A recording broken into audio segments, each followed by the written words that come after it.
Hello everyone. ಪ್ರಶ್ನೆ ಸಂಖ್ಯೆ 40.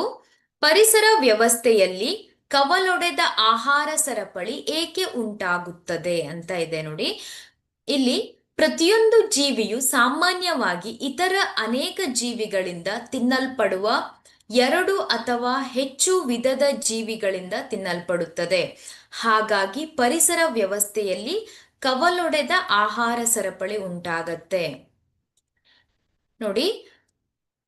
ಹುಲ್ಲು, ಮಿಡತೆ, ಕಪ್ಪೆ ಅಂತ ಇಟ್ಕೊಳ್ಳಿ. ಇದೊಂದು ಆಹಾರ ಸರಪಳಿ ಅಂತ ಅನ್ಕೊಳ್ಳಿ.